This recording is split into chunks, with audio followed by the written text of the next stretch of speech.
Bom pessoal, mais um vídeo. Nesse vídeo eu vou estar mostrando para vocês algumas coisas que podem influenciar muito no serviço de suspensão do seu carro. Primeiramente eu gostaria de ressaltar que todo serviço feito por profissional tem que ter o maior cuidado para não deixar passar algumas coisas. Aqui nesse caso, a suspensão desse carro aqui foi desmontada, era um ponto. O proprietário está reclamando de barulho na suspensão, de batidas. Então numa avaliação a gente viu o seguinte, ó, uma trincadura aqui, ó. Essa área está trincada, já foi desmontada.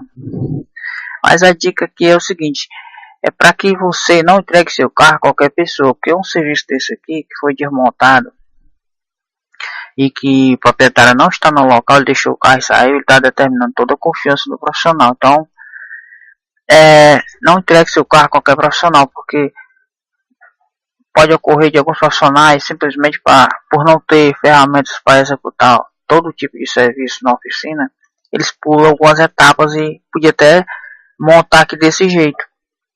Aparentemente assumiu o barulho das pancadas porque tem outros componentes de suspensão, mas no futuro ia ocasionar um acidente, né? Isso aqui podia abrir totalmente, vindo a causar um sérios danos ao veículo até ao proprietário, né? Então essa é a dica aí, ó. Aqui a trinca.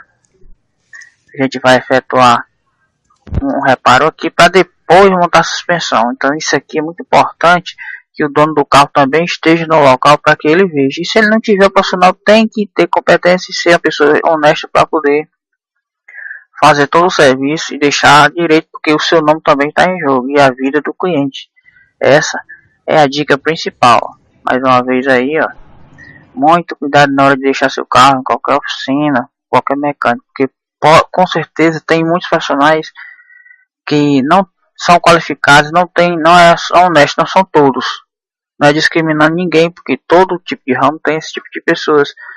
Mas tem profissionais que, para se livrar do serviço, por não ter equipamento, por achar dificuldade de arrumar uma pessoa que faça esse serviço para ele monta do mesmo jeito e pronto. Entendeu? A dica é essa aí. Eu vou efetuar um reparo e a gente vai mostrar aqui como ficou o reparo. Frisando que é sempre bom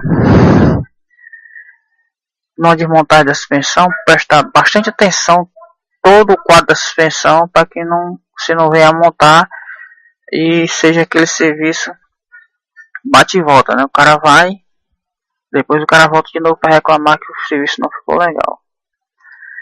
Dá sequência aí o serviço e depois eu vou mostrar aqui a solda já efetuada.